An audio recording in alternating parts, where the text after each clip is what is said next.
You might have assumed that feeling distant from God means something is wrong with your faith. But spiritual distance often begins long before people realize they are drifting. In the next few minutes, we will uncover why this happens and what it actually takes to reconnect. Think about a familiar morning. You open your Bible out of habit, but your mind is completely occupied with your daily to-do list. You have no intention of walking away from God. You still believe. You still show up for your faith every week.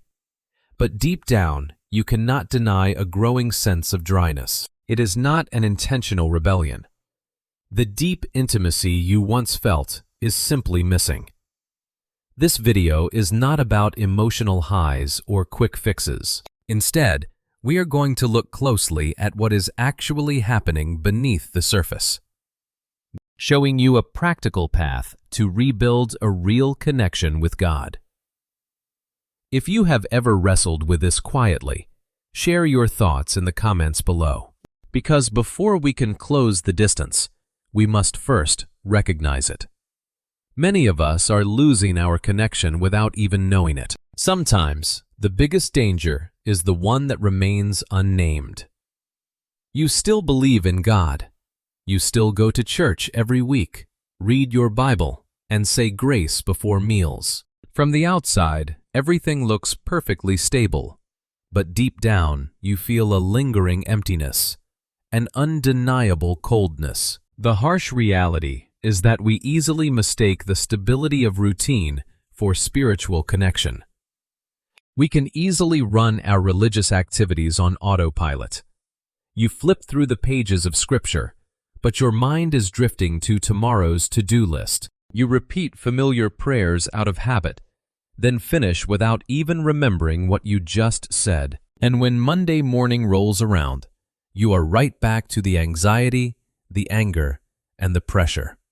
It feels as though Sunday's service never even touched your soul. Spiritual distance rarely starts with a major crisis.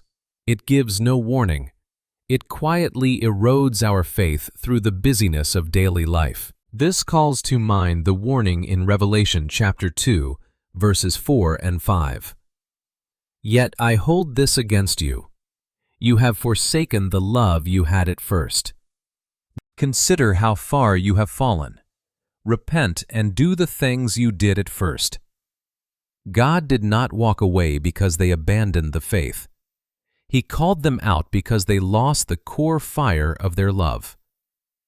The spiritual dryness is an alarming state, yet it is so easily ignored. Recognizing this distance is only the first step. The harder question is, when did it actually begin? The danger isn't always that you stop believing. Sometimes it's just that everything else becomes too loud. Our attention is not just a psychological issue, it is a spiritual battleground. In our modern world, constant stimulation fragments our awareness. It leaves no room for the sacred. Think about the habit of checking notifications right before prayer, or how we rush to fill every quiet moment of the day with some form of content. We are accidentally training our brains for non-stop consumption. This lifestyle eventually creates a toxic self-reliance, a state where busyness and productivity are used to substitute for our dependence on God. The story of Mary and Martha in Luke chapter 10, verses 38 to 42 makes this clear. Martha was not rebelling against God. She was just busy. She was distracted by too much serving, and she missed the only thing that mattered right in front of her: His presence. The core issue here is not intentional rebellion. It is simply distraction. Modern life is actively shaping our attention patterns, making awareness of God incredibly difficult. We live on productivity rather than His presence. And if distraction becomes a lifestyle, something deeper begins to happen beneath the surface. Maybe the problem isn't that you've been running from God. Maybe you've simply learned how to live without needing Him. But if independence is the real issue, the question is, how do we relearn intimacy? Relationships rarely break in a moment. Most of them fade one neglected conversation at a time. Spiritual erosion follows the same emotional patterns found in human relationships. Think about a marriage growing cold, or long-time friendships becoming purely transactional. Family members share the exact same living space, but they no longer share a real connection. This invisible distance always appears long before a visible breakdown occurs. This erosion is completely quiet and invisible while it is happening. We easily assume everything is fine because no conflict has exploded. But in reality, the core fire has been dead for a long time. This warning is captured perfectly in Hebrews chapter 2, verse 1. Therefore, we must give the more earnest heed to the things we have heard, lest we drift away. We do not actively steer our boats away from God. We simply allow ourselves to drift. This drifting is a highly dangerous state. It happens so slowly that we do not even recognize it. So if intimacy can erode slowly, rebuilding it must begin somewhere surprisingly simple. What if closeness with God grows less through dramatic moments and more through daily attention? The core goal of spiritual life is not finding a special place where God exists. The goal is recognizing that He is already right where you are. It is time to remove the pressure of performance from our faith. Real intimacy does not live in grand religious events. It lives in your lifestyle.